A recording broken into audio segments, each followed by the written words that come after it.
Hey everyone, I'm back to y'all like an hour later to talk to you. I just finished watching Real Housewives of, no, there I go. Love and Hip Hop Atlanta.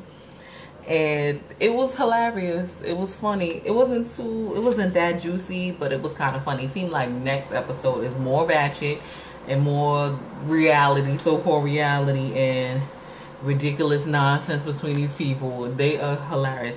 I kept my bra on still because I ain't want nobody talking shit about me not having no bra on. But I ain't gonna guarantee a bra every time I come home from work. As soon as I come in, first thing I do, take off my shoes and basically take off my bra. That's the first thing I do. So once again, we started where we left off, and what was it? It was Mimi and Margo getting into it or whatever. My thing is, why you mad? Why you mad, Mimi? Tell me why you mad, son. Because you were so disgusted with Margo. And if I was Margo, just to be a bitch, I would have punched Mimi in the face. Because that's what she need. Some Nicole caca dead in her face like Jocelyn did last season, like the last reunion. That's what she really needs. So they arguing back and forth about the whole sex tape thing, and Margo's like, fuck it, I'ma just spill the beans about it. And I totally believe Nico. Not that Mimi masterminded, but they both combined and did it. Or whatever. I don't believe him I don't believe the whole, oh, he lost the bag and all this other nonsense or whatever. Mimi, you was down for it. You really didn't have a storyline because Stevie left you with Jocelyn. Nobody was paying you peanuts, homegirl, so no one really cares or whatever about that. And then Mimi decides to leave or whatever the case. And Margo introduced herself again to Aryan. And they were talking or whatever, and they were saying she told her what she knew about it. And you know, Margo believed Freako and Aryan believed Mimi. But I think a little bit behind it, I think she thinks that Mimi's lying. Even though Aryan will still be there as her friend, like a true friend should be. But I really think she thinks she's lying behind the whole thing or whatever. But we'll see what happens with that. Margo is really upset that Freako is the scumbag, which he is. I think he's a scumbag, but Mimi's a scumbag too. So she has the nerve to call somebody a scumbag. You with him? You've been fucking this man for 2 years. You probably knew he didn't know he was married. Of course not. But he's a scumbag. So what would you? I mean, you can't expect nothing else of it. So yeah, and that's why and you're a dummy. That's why he was taping your conversations for the last 2 years. That's how he pulls you into this whole sex tape thing or whatever. He put out the bait and you took it, and both of y'all ran with it. And that's basically how that was. Then it cuts to Kurt and Ashley Nicole on their way to Alabama to do her little showcase or whatever the case it may be. And then young Jock called aboard his cell phone like, yo, what's going on with the auction today? He was like, an auction? I'm on my way to Alabama. He was like, yeah, you got those four-wheelers?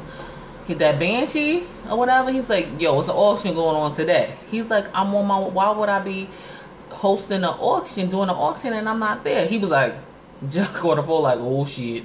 I'm sure it was on stage, but Jock is fucking hysterical. I love me some Jock, yo. So he told him about there's an auction going on, homeboy, and I guess Rashida is doing it, and he gave him all the info. They turned back around on their way back to Atlanta or whatever, and he's gonna go stop this auction. And super Ashley Nicole looking all stupid like, who cares? It's just showcase. Nobody checking for you. I'm so sorry. It's not gonna happen. Nobody checking for you, Ashley Nicole. What's gonna end up happening? Kurt gonna start fucking around with her basically, because I don't see her really being on next season only because of that. Okay. And then now we cut to Freako coming down to Margo's apartment talking about what happened the night before at the fashion show and everything. And Freako was like, didn't I tell you not to say nothing? We supposed to keep it between us? She was like, I'm tired of it, so I say what the fuck I want. And that's right, Margo. I love her for that.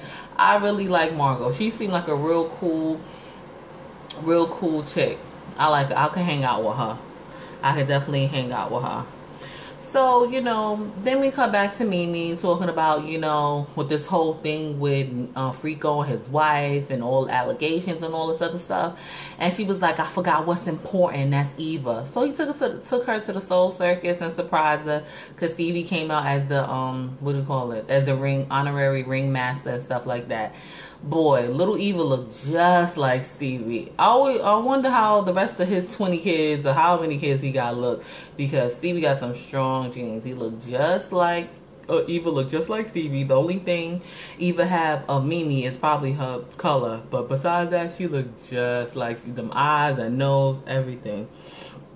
And, you know, they hung out for a little bit or whatever.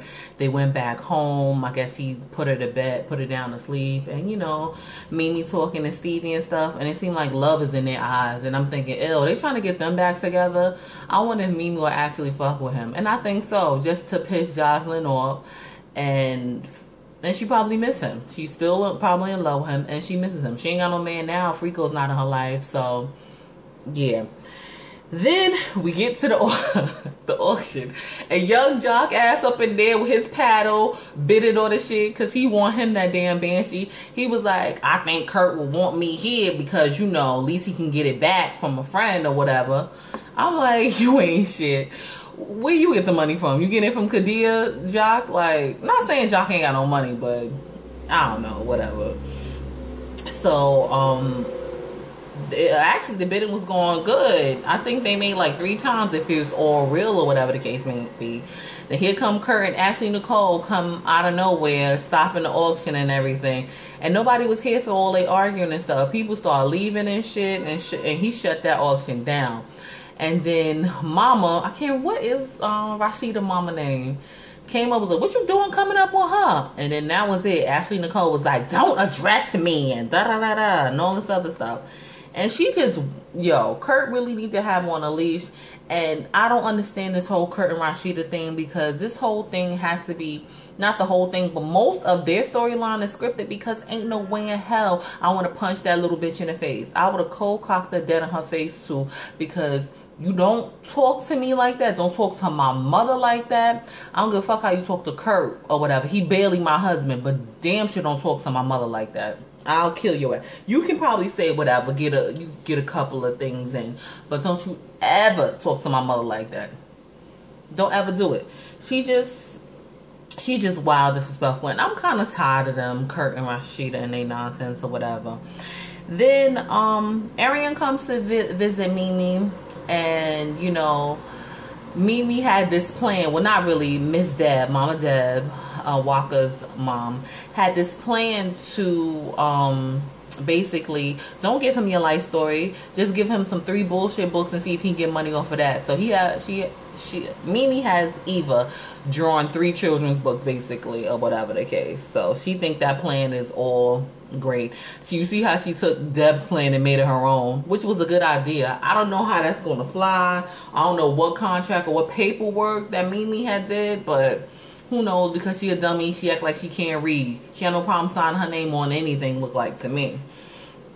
So Aryan came to visit and told Mimi that, you know, that she was talking to Margo, whatever. And she was like, and Mimi's like, you know what? It's not like I don't like her. I like her. I'm like, let me find out that new sex tape coming out. The threesome is with Margo or whatever. But she find out that he taped their phone conversations. And Aryan's like, oh, what? What was said? Here go Mimi with her ass like, I don't know. It's about everything. I'm sure about all the nonsense, all the bullshit you said, even that you also masterminded this whole sex tape thing. So I know you're afraid of that to come out. Talking about he's a scumbag. You're a scumbag too, Mimi. That's just how I feel personally. I think she's a scumbag also, and I just can't. I'm not here for her. Also, what happened next? Oh, young Jock, his missing Kadia. He probably missing them coins, but missing Kadia. So she left her condo. That wouldn't have been me. Left his ass strapped up to the bed to go to. She was in a hotel, and she got some free gift certificate to get a massage or whatever. And basically with some Jock. That shit was so damn awful and staged or whatever. But yeah, they're talking, and she's telling him about how he hurt her and all this other stuff. And he's like, I want to make it official. I miss you. I love you. Blah blah blah. All this other stuff. I want you to come home, and that basically I'm going to introduce you to my baby mamas, to my baby mamas as my girlfriend. And she was very happy about that, because she feels that she can shut all them down. But that doesn't matter if young Jock gonna stick his dirty dick in every last one of them all over again. What is that? That's not proving nothing. That's not proving nothing at all. So we'll see how that. It's supposed to be next episode. We'll see how that's gonna all fly out or whatever. So Carly and Jocelyn is in the gym working out and stuff like that. You know Carly messy ass. She loves to spill a tea. She's going to, she's telling Jocelyn about what happened at the fashion show, because Jocelyn was invited but never showed up. And telling her that, you know, Stevie and Mimi has a management company. And Jocelyn like, yeah, I heard about that. And also that he's trying to sign Jessica Timepiece and the other Fox. And that pissed Jocelyn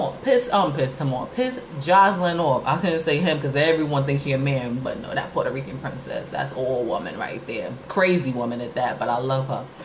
And and that's when she got all upset. Like, why you keep signing these dumb bitches, and saying that the only bitch he gonna sign, only female artist he's gonna have is me. You know, the Puerto Rican princess.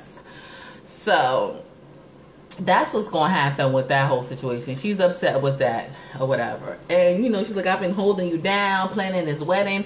I ain't see her playing no type of wedding. I see her turning up. I seen her being messy. And one time in the place at the Staples getting some invitations. That's about it. Trying to get some invitations. So, yeah. I don't know. Well, that's basically it. What's going on. Oh, at the end, you know, she made him some breakfast with no drawers on, I guess, or whatever. Stevie said there's something funny going on with it, but he ain't really want to say nothing.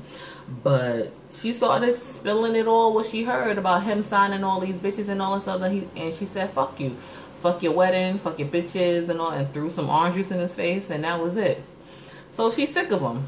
And once again, but they ain't going nowhere. They always gonna be together. Y'all make Love and Hip Hop Atlanta popping. Y'all make it ratchet. Y'all make it funny, and I love to see y'all. So, but that basically it. That's all that was going on. This episode. This episode was pretty okay. It was very much predictable. But next episode seems good. It's good. It's good. It's good. Ashley Nicole is still talking shit about Rashida, and Kurt looking there with his stupid face and that damn Adam's apple. What else happened? Jocelyn and Stevie talk, whatever. What else happened? Oh, I can't wait to see Kadia meet all the baby mamas. She come up there with some flowers and a fur coat, and they get turned up. So that should be interesting. I'm dying to see these women up close, because I want to see what type of women he like or whatever. Because it's Carly, from Carly Red to Kadia to Sia, they all funny looking, but we'll see how that goes. And that's all I think that's gonna happen next episode. So this episode was okay. It was okay. I'm glad I knocked it out tonight and talked about it tonight. So I hope you like my video. If I forgot something, don't forget to subscribe, like, comment, and share.